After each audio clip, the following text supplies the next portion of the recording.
So today's video is one of those that I've been wanting to do for a while now. It's for every artist who's ever thought, people love my work, so why aren't they collecting it? It's a common question. It's probably the most common question. On Instagram in particular, you've got the likes, the shares. People even DM you and say, this is beautiful, I love this. But when it's time to collect, everything goes quiet. I've had this conversation in studios, consulting sessions, at galleries, and I've seen the same 5 friction points come up again and again. So today in this video, I want to walk you through the 5 most common reasons collectors lose interest and what you can do to kind of close this gap starting today. In this same conversation, we'll be talking about how to build an actual marketing funnel that actually works within this space in the art world. So let's start with the core idea. Interest does not always mean readiness to collect.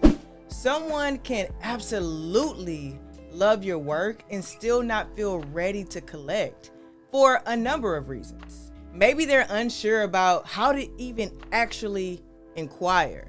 And on the collector side, I've seen that come up over and over again. Maybe they're actually waiting for an invitation, a clear invitation. Maybe they just saw it once, they loved it, and then they forgot about it. I mean, we're scrolling. We forget about things in a millisecond. And I can understand from the artist's point of view why you may not keep introducing collectors or your audience on Instagram to the same work over and over and over again. I mean, we're not in product selling, right? The art world is a little bit different. It's a little quieter. It doesn't behave like retail or like e-commerce. But I'll tell you something that e-commerce, retail, and the arts have in common. You have to nurture the person that's buying. You have to nurture the collector. You have to nurture that interest. And this is where the funnel comes in. Now, if you know anything about marketing, you know a lot about the funnel, okay?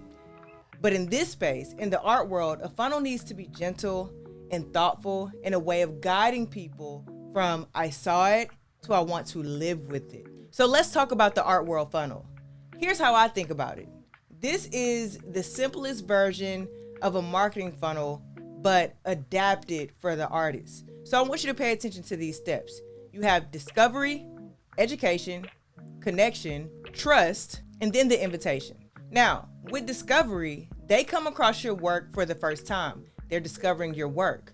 After they discover your work, you want to move them to education, where they learn a little bit more. They learn what it means. They learn what you care about. Then you want to form a connection, where they start feeling emotionally invested with you as an artist and your work. From there becomes trust, when they start believing that you're actually building something that's gonna last. And then there's the invitation. They're ready to collect and they know how to act. Now, this is the part that most people are gonna miss. Posting a picture once is only one stage. It only touches the first stage.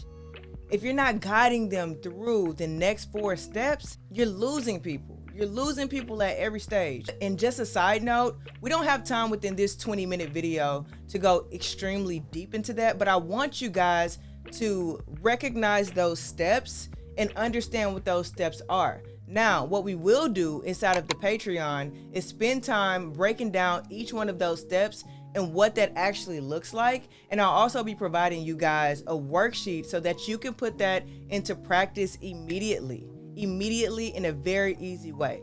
But anyway, moving past what those steps are from discovery to the invitation, I want to break down what actually happens within these steps that stop the collector from actually getting all the way from discovery to invitation. We're gonna call these friction moments, okay? So let's go ahead and break down 5 real friction points and 5 ways to move past these friction points so you can get from discovery to invitation.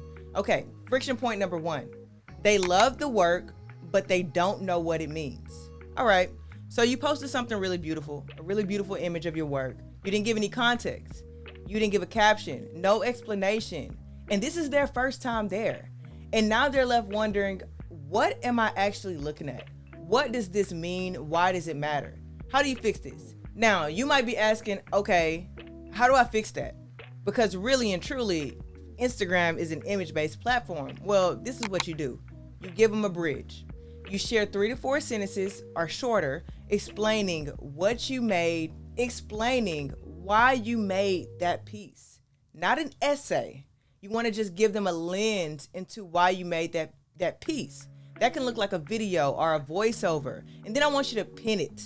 Pin it to the top if your latest one. Give people an entry point immediately into understanding your practice. That has to be the first post. The second friction point, they don't know how to inquire. I want to be honest, and I'm sure you guys are going to agree with me. Art collecting for many people is intimidating. They have no idea how to navigate that. Most people have no idea how to even ask about a piece. And I think we got to stop making it so hard, right? And I think we have to stop making that so hard for our own egos. Tell them how to collect. Tell them how to get in touch with you. After you post something that's available, even if it's not available, at the bottom, allow them to see that they can inquire. So you could post something that says, DM me anytime, saying DM me if you want to learn more. You have to invite them past the like. You have to even invite them past the share. You have to invite them into your personal space and tell them to DM you. Also, don't tell them to email you. Tell them to DM you. Don't get them off of the app. The harder it is and the more steps they have to go through to get in touch with you, the more likely they're actually not going to get in touch with you. So what you want to do is tell them at the bottom to DM you if they're interested, or DM you if they want to learn more about this actual artwork. Trust me, don't be afraid of it cheapening your work, but trust me, I know it can seem cringe, and I know it can make you feel like you're cheapening yourself as an artist by inviting someone to have a conversation with you.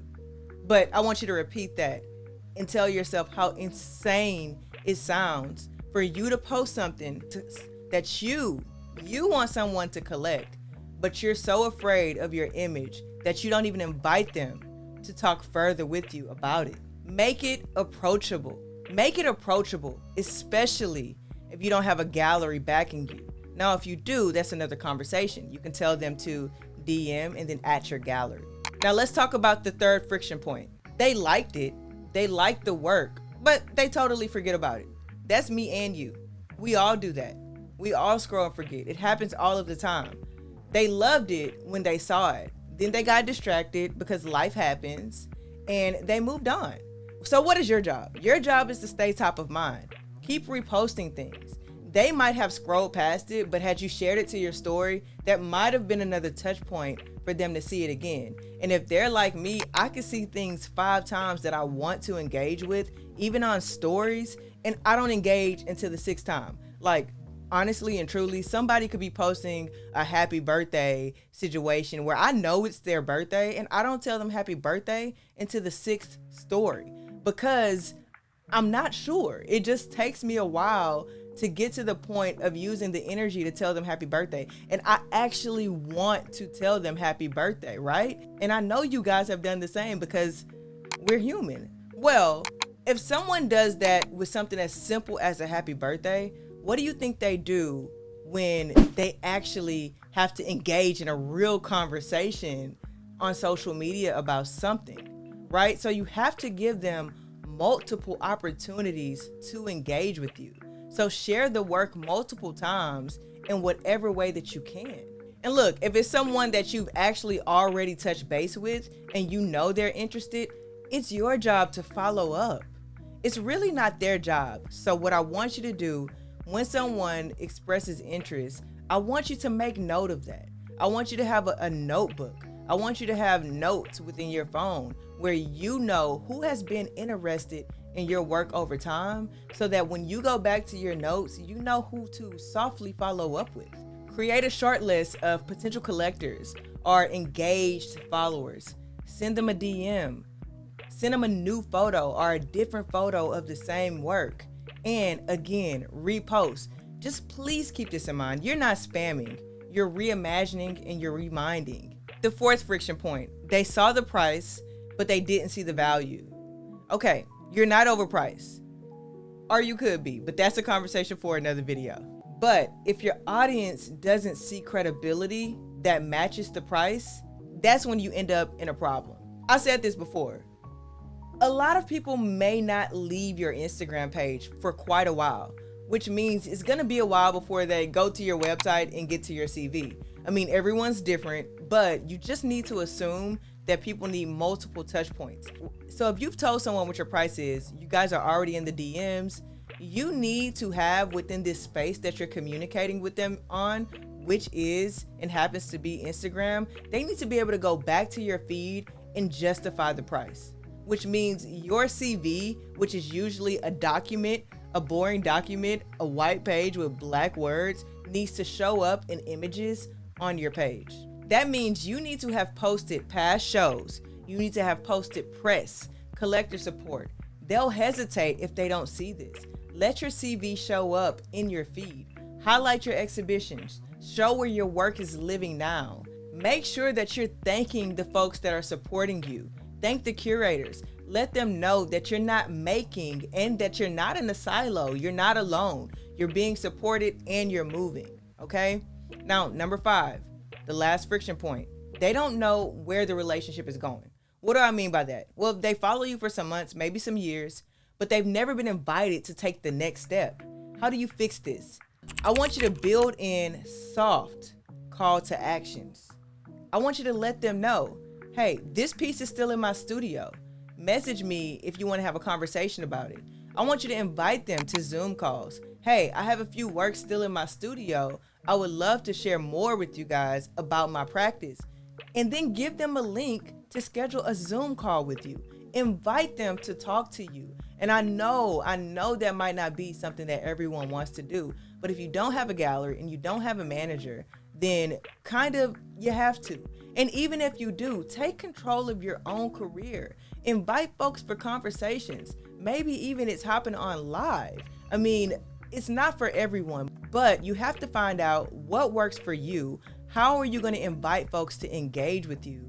How are you going to invite people to see your work without the hard sell? You have to find soft moments over and over and over again. Look, if this video is helping you kind of shift how you think about how you're going to be marketing your work, take a second to like this video, subscribe to the channel, and then share this with an artist friend that you think this may help.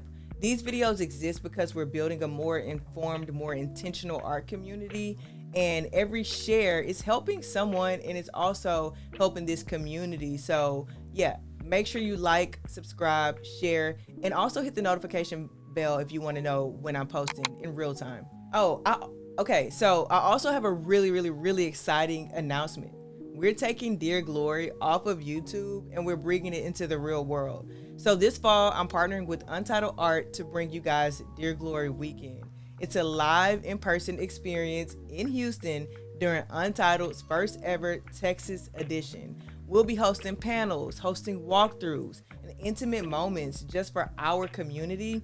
And if you want early access, you need to sign up for my newsletter. The link is in the description. The folks in my newsletter, they're gonna get the information first, they're gonna get the code first, they're gonna get the access first. So make sure you're signing up for my newsletter. Link is in the description. Okay, so we talked about the funnel, we talked about the friction points. Now, I wanna put it all together and I wanna give you guys a really simple formula. Okay, so every piece of content you share should touch one stage of the funnel, and you need to rotate that across the 5 stages over time, and you need to stay consistent. I'm not saying that I do. I know that it's hard. I know that it's difficult, but you need to have some type of system to where you're posting across those stages from discovery to invitation, and you need to make sure that you are mitigating the friction points. Stay consistent. You don't have to stay perfect, but stay consistent. And I know how it feels. I know, especially as an artist, you feel like, man, I'm just supposed to be making my work. I don't want to perform. I don't want to be fake. I don't want to be performative. And it's exhausting to think about content when you're trying to make the work. But if you don't tell your story, no one's gonna tell it until someone does. And that's how you get the someone to do that. I mean, there are other entry points, there are other ways to get your work out there. This is one way. And I am urging you guys to use the tools that we have. Look, I'm gonna give you one example and make it easy. If someone comes to your studio, this is content, okay? A studio visit can create content. You can take a photo with a visitor in front of a piece that you want to highlight, and then you post it. They might reshare it, and now it's gone to multiple places. That easy. That's one post for the week. Now guys, again, inside the Glory Collective this week, we're diving deeper and I'm breaking down that funnel in an even more detailed way. I've also built, like I told you guys a little earlier, a worksheet to help you match your content for the right stage. And you're gonna walk away with 5 post prompts and a custom roadmap. And listen, if you want your visibility to lead to real opportunities, this is how we're gonna do it. And please don't forget to sign up for the newsletter. We've got Dear Glory Weekend coming up during Untitled Art Houston, and that's where I'll be sharing the discount codes to the Untitled Access, event invites, and early info. Look, over here, we're really trying to build, and we don't have to build in a silo. We can build together, and we can build as a community. So make sure you guys join a deeper part of the community. If you're not subscribed, let's go ahead and do that. I know on YouTube the videos pop up and we watch them even if we're not subscribed, but the subscription does help YouTube understand that folks are interested. Make sure you guys like. If you have a thought, please leave a comment. And you know what I always say, artists, collectors, enthusiasts, we're in this together. We're on the road to glory together. And I appreciate you guys for being here, for even giving me a chance to chat with you guys and teach you the things that I've learned. And I appreciate your trust. I will see you guys next time, next week. If you're part of the Patreon, I'll see you tomorrow. Yeah. And if you're a part of the newsletter, you should be getting an email here in a few seconds. So see you guys soon. Peace.